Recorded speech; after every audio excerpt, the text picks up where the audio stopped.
Welcome to the House That STEM Built, a regular series where we will explore the science, technology, engineering, and math that goes into the design and construction of this family home.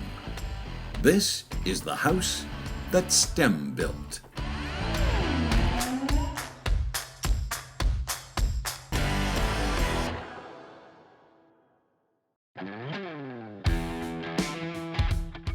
In today's episode, we will look at the science behind indoor plumbing.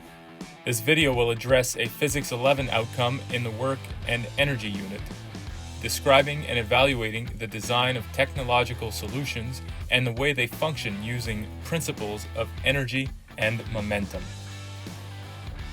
It could be hard to imagine a house or building nowadays that does not have indoor plumbing. Modern indoor plumbing was developed throughout the 1800s and did not get its recognizable form as we know it now until the 1900s. There are two distinct water systems that work in unison to create functional indoor plumbing: the clean water system and the wastewater system. The clean water system takes the clean, potable water coming from the house's well or the city's water system and distributes it throughout the house. This system allows for water to come out of the various taps of the house. The wastewater system allows the evacuation of the used or dirty water from the various drains of the house into the septic tank or the city's sewer system. These systems work similarly, but have key differences due to the nature of how they're required to function.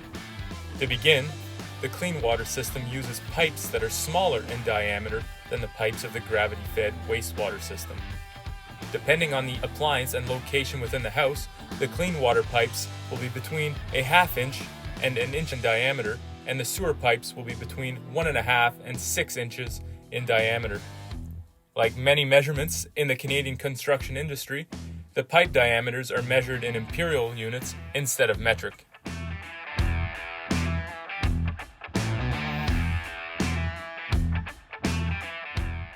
The clean water system is pressurized. This is not surprising, as we want the water to come out of the taps.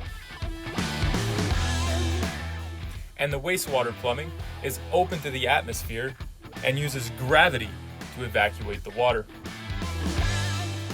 Without pressure in the pipes, it would be impossible to have our water reach the showers and sinks of the upper floors. This pressure is directly related to the flow of water. The more pressure, the higher the flow of water that will be coming out of the outlets. Let's have a look at what pressure is and how it can impart forces on water inside the pipes. Pressure is obtained when a force is applied perpendicular to a surface.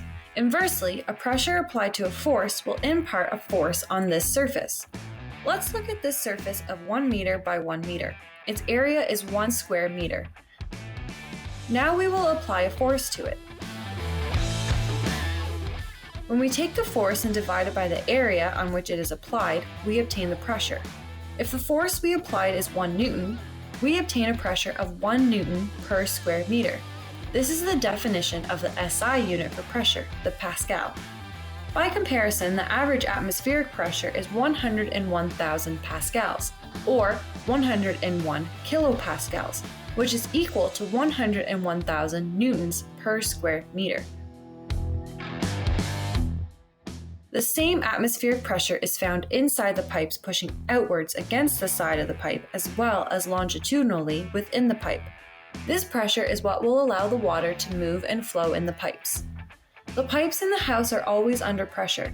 This pressure is created by the water coming in from the city or a well. The water in the pipes does not move if all the taps are closed, but once one is opened, the water will flow. The water flows out of the pipe because the pressure inside the system is greater than the atmospheric pressure. It is in fact approximately 4 times greater. The pipes inside a house are usually pressurized to about 400 kilopascals, or 60 pounds per square inch. When all the taps and valves of the house are closed, the system is in equilibrium and maintains a consistent pressure. When a tap is opened, this equilibrium changes. Some of the energy stored in the system as pressure within the pipes gets converted into kinetic energy, which allows the water to flow out of the tap. The flow of water is not to be confused with the speed the water is traveling. Flow is the measure of the volume of water that passes through the pipes in a set amount of time. It is expressed as a unit of volume over a unit of time. Water in pipes of different diameters will travel at different speeds to obtain the same flow rate.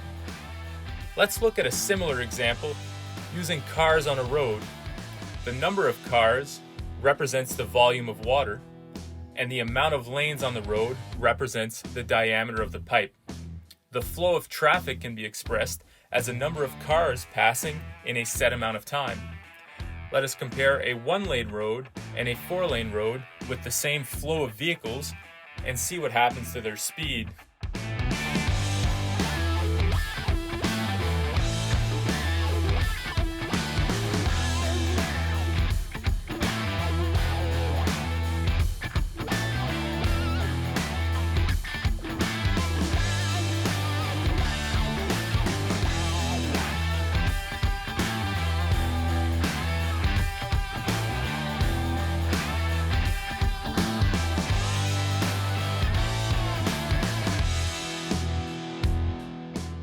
As we can see, on the one-lane road, the vehicles have to move faster to have the same flow as the vehicles on the four-lane road. There are two ways in which you could measure the flow of water. One way would be to collect the water that flows out of the system over a set period of time, then divide the total volume of water by the amount of time during which the water was collected. For example, if we collected 3.5 liters of water flowing from a pipe over the course of 70 seconds, we would know that the flow of water in that pipe is of 0.05 liters per second, or 50 milliliters per second.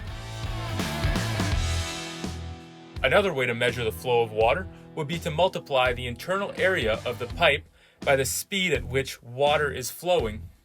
This is more difficult to measure experimentally. The laws of conservation of energy dictate that the amount of energy in our system must remain constant. This means that the sum of the potential energy due to pressure and the kinetic energy will be the same whether that tap is closed or open and water is flowing. This is referred to as Bernoulli's principle. Mathematically, it is represented with this formula. P plus 1/2 rho V squared is constant, where P is the pressure, the Greek letter rho is the water density, and V is the speed of the water flow. Knowing that the energy of the closed tap system is equal to the energy of the open tap system, we can write this equation. The pressure of the closed system plus the kinetic energy of the closed system is equal to the pressure of the open system plus the kinetic energy of the water flowing out of the open tap system. Given that there is no water flowing when the tap is closed, the kinetic energy of the closed tap system is 0.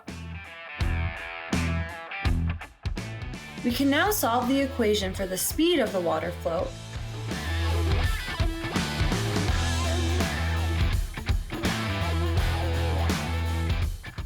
and substitute in our definition for flow.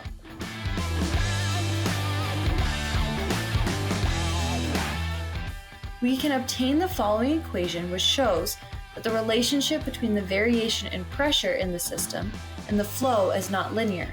What this does to our system will be revealed once we open more than one valve at a time. Let's take what we've learned about the pressurized clean water system and apply it to a real house. Have you ever noticed how the flow of water coming out of a tap reduces if there are other taps opened within the house? Opening another tap in the system will further reduce the pressure of the water flow. In this diagram, we see the water flowing in the pipe coming to an intersection with each end coming to a valve. If we open valve number 1, you can see that the water begins to flow and the pressure in the system is reduced. Keeping the first valve open, if we open valve number 2, the flow in the first valve will be reduced to match the flow in the second valve. As to maintain equilibrium in the overall system, the pressure in the pipes will be further reduced. The overall flow of water in the system is not simply divided by the number of valves open. The reduction in pressure of the system caused by the opening of the second valve reduces the energy available at valve 1 to push the water out. As such, the flow of water out of all of the taps will increase with each tap that is opened, but each individual tap's relative flow will be reduced. This is in part due to the non-linear relationship between the pressure differential and flow. We saw how the pressurized clean water system works, but what about the wastewater? The wastewater system is open to the air, and the only forces acting on it are gravity and atmospheric pressure. The system will rely on gravity to allow the water to flow down to the house's septic tank or the city sewers. The wastewater pipes are not under pressure. There are even steps taken in the construction of a house to avoid the buildup of pressure in the house's sewer systems. No one would want the toilet sending back the water we just flushed or gases from the sewers working their way into the house. These gases from the sewer can contain microbes that can make you sick. One mitigation strategy contractors use is the use of larger diameter pipes for the wastewater system. This allows for air to pass through the pipes along with the wastewater, preventing the buildup of pressure and allowing a faster draining speed. The house's plumbing uses a simple and effective solution to block the foul-smelling sewer gases from coming back into the house. Every drain in the house has a water trap. It is often referred to as the P-trap because its shape resembles the letter P. As the water flows out, gravity will push the water down the pipe, but the last of the water will remain in the trap. The water doesn't flow out because it is in equilibrium. The height of the water is the same on both sides, and the air pressure remains the same on both sides of the trap.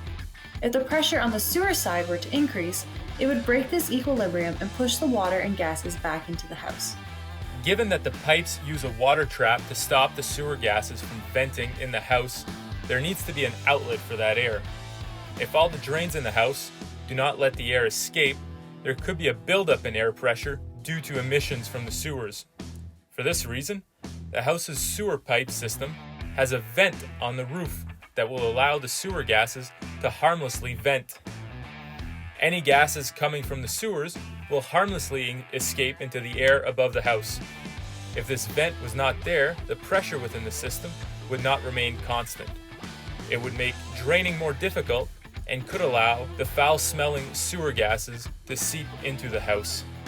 We can see the vent here on the roof inconspicuously positioned towards the back of the house. Indoor plumbing is one of the most important elements in a house, and it can be easy to take it for granted. In this video, we saw how the clean water system and the wastewater systems work in a house. Water's journey doesn't end after it has left the house. It still needs to be treated before it can be introduced back into the ecosystem.